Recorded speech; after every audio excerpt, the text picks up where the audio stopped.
ଏତେ ଦିନକୁ ମୋ ଘରେ ଆସିଲୁ କଥା କଣ? କଥା କହିବ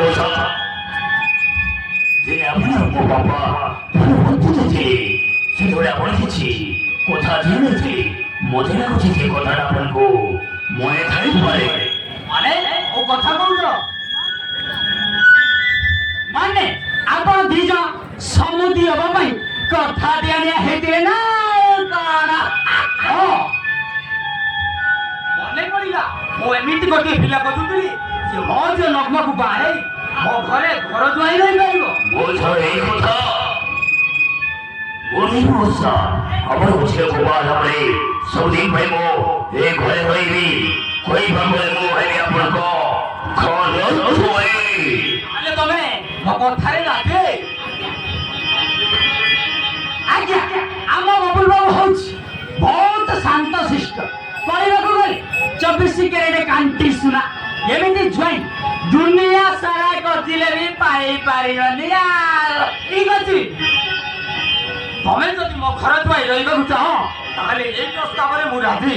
ମୋ ଝିଅକୁ କହି ବାହାଘରର ବନ୍ଦୋବସ୍ତ କରିବି ହେଲା। ଆମର କଥା ଶୁଣିଲା ପରେ ମୁଁ ପୁରା ଧନ୍ୟ ହେଇଗଲି। ମୋ ସହ ଧନ୍ୟ ହେଇଗଲି। ତାହେଲେ ତମେ ଆସିପାର ବାହାଘର ଡେଟ୍ ଫାଇନାଲ କରି ମୁଁ ଜଣେଇଦେବି। ଠିକ ଅଛି ତାହେଲେ ମୁଁ ଆସୁଛି।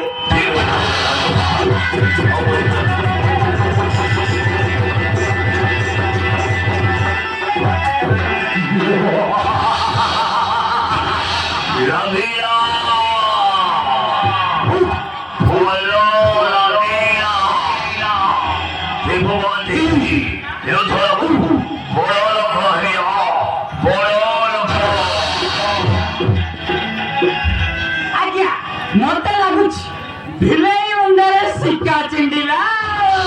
ଆଜିକାଲି ତୁମ ଭାଗ୍ୟରେ ଲକ୍ଷ୍ମୀ ଓଷା ଆନ୍ଦିଲେଣି। ଆଉ କିଛି ଦିନ ପରେ ଆପଣ ପୁରା ମାଲାମାଲ ହେଇଯିବେ।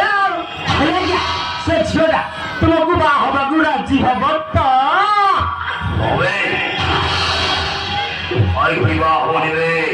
ଦେଖିବାକୁ ସୁନ୍ଦର ଗଲେ ପରା ଜୟ ଭାଇ ଏକ ନମ୍ବର। ତାହେଲେ ଡେରି କାହିଁକି ବାହାଘରଟା ଆମେ ଆରମ୍ଭ କରିଦେବା। ନହେଲେ ପୁରା ଗେଟ୍ ବନ୍ଦ ହେଇଯିବ। ହଉ ଚାଲନ୍ତୁ ଆଜ୍ଞା। ଠିକ ଅଛି ଚାଲେ ଆଜି ଆମେ ବାହାଘର